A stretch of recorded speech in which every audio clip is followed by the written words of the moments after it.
صاحب وہ جو آبنائے ہرمز کو بند کرنے کے حوالے سے بات چیت ہے، اس کے اوپر آپ کیا کہیں گے کہ ایران ایسا کوئی جو ہے وہ اقدام اٹھا سکتا ہے اور اس سے صرف امریکہ، یورپ، اسرائیل یا پورا خطہ ہی متاثر ہوگا آبنائے ہرمز کی؟ دیکھیں دنیا کا ایک بڑا حصہ 30-40% آئل اسی جگہ سے جاتا ہے.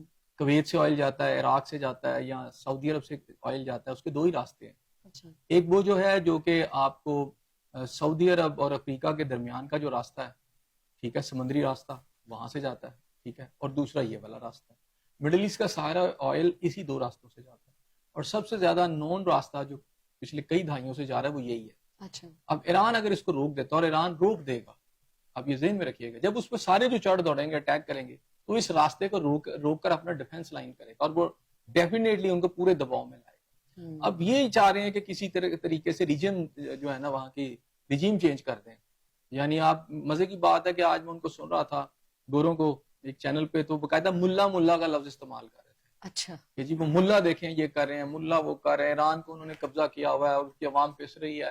اچھا، یہ وہ دھوکے بازی کا ایک نعرہ ہے کہ جو لیبیا کی عوام کو بھی دکھایا گیا تھا، ایران کی عوام کو بھی کہا گیا تھا، عراق کی عوام کو بھی، یمن کو بھی کہا گیا کہ ہم آئیں گے اور آپ کو آزادی ہوگی اور جمہوریت ہوگی. لیکن دیکھیں جہاں جہاں امریکہ نے جمہوریت اور آزادی کے نعرے لگا کر وہاں آ کر کوئی کاروائی کی، وہ آج ایسی دلدل میں وہ ممالک پھنسے ہوئے ہیں کہ ایک آپ سمجھے لا اینڈ آرڈر کی ایک ایسی سچویشن ہے، ایک ایسی افراتفری کا عالم ہے ان ممالک میں آج بھی. نہ وہاں کوئی جمہوریت ہے، نہ وہاں پہ کوئی سسٹم رہا ہے، بلکہ عوام کی جو زندگیاں وہ اجیرن ہے. ٹیررزم وہاں پھیلی ہوئی ہے.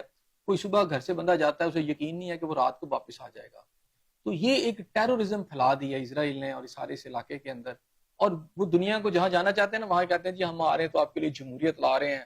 اچھا، یہ کہیں جمہوریت نہیں لائے، کہیں انہوں نے ملکوں کے نظام انہوں نے برباد کیا ان ملکوں، چاہے وہ افغانستان ہے، چاہے وہ لیبیا ہے، چاہے وہ شام ہے، چاہے وہ عراق ہے، چاہے وہ یمن ہے، اور اس کے افریقی ممالک ہیں. یہ سب جگہوں پر جہاں پر بھی گئے ہیں انہوں نے ایک ایسی افراتفری پھیلائی ہے. دنیا کو نجات دہندہ کہنے کی ان ممالک کے عوام کو کہا ہم نجات دہندہ ہیں اور نجات دلائیں گے.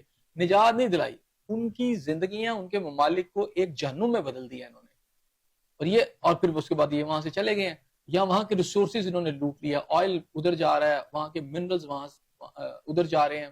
تو جو نیچرل ریسورسز ہے اس پہ قبضہ کر لیتے ہیں اور سسٹم کو تباہ کر دیتے ہیں. تو ابھی ایران جو ہے اگر یہ آ جاتا ہے تو دیکھیں اس میں ایک اور چیز ہوگی کہ آئل جو ہے دنیا جو ہے وہ چاہ رہی تھی کہ بڑھ جائے، اس کا ریٹ بڑھے، تو آئل اس کا ریٹ نہیں بڑھ رہا تھا. اگر اب یہ جنگ چھڑ جاتی ہے اور یہ راستے بند ہو جاتے ہیں تو آئل کے ریٹ اپ ہو جائیں گے. آئل کے ریٹ اپ ہونے کا فائدہ بھی امریکہ کو ہے.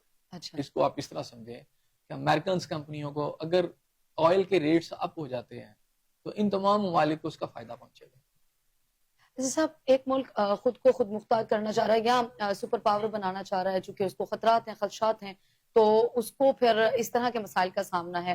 ہم کیا سمجھیں پھر کہ قومیں صرف اس وقت تک محفوظ ہیں اور وہ خود کو خود مختاری ظاہر نہ کریں، یا پھر جو اس خطے کا جو ٹھیکیدار ہے وہ امریکہ ہے، وہ جو کہہ دے گا اس کے اوپر آپ ریزسٹنس شو نہیں کر سکتے؟ دیکھیں کچھ دہائیوں سے تو یہی سلسلہ چل رہا ہے، اور جب سے انہوں نے عروج حاصل کیا ہے پچھلے آپ 50-60 سال 100 سال لگا لیں، اس کے بعد وہ کسی صورت میں بھی اپنی یہ سپریمیسی ختم نہیں کرنا چاہتے. آپ یہ دیکھ لیں جب سے اسلام آیا 1400 سالوں سے ہم دنیا پہ عروج کر رہے تھے کسی نہ کسی شکل میں، چاہے وہ اسپین کی حکومت تھی، چاہے ادھر آپ کی مملوک تھے، یا اس کے بعد آپ یہ دیکھیں کہ سلطنت عثمانیہ تھی، عباسی سلطنت تھی. تو یہ پچھلا 100 سال ہی ملا ان کو جس کے اندر آٹومن امپائر کے ختم ہونے کے بعد یہ آئے، اور یہ نہیں چاہتے کہ کسی صورت میں بھی ان کی یہ جو سپریمیسی ہے وہ ختم ہو.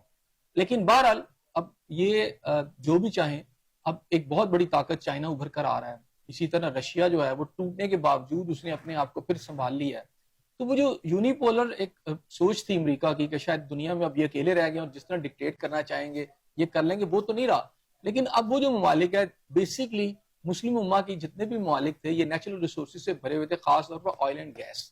لیکن یہ اپنی حفاظت نہیں کر سکتے، ان کے پاس مضبوط افواج نہیں تھی. سازشوں سے اور آپس کی سمجھے کہ لڑائی جھگڑے سے یہ جو نتیجہ نکلا ہے اس کے نتیجے کے تحت مسلم ممالک تباہ ہو گئے ہیں اور ڈیفنس کرنے کے قابل نہیں. اس میں ایک ایران ہے اور ایک پاکستان ہے. اگر یہ دو راستے سے ہٹ جائے ممالک تو پھر مسلم امہ کا تمام آپ سمجھے کہ جو نیچرل ریسورسز ہیں امریکہ کے سامنے ہیں، جب چاہے گا لے جائے گا، اس پہ قبضہ کر لے گا، نیچرل ریسورسز جو ہے وہ امریکہ کے سامنے ہے اور وہ جب چاہے گا قبضہ کرے گا اور لے جائے گا. بہت شکریہ.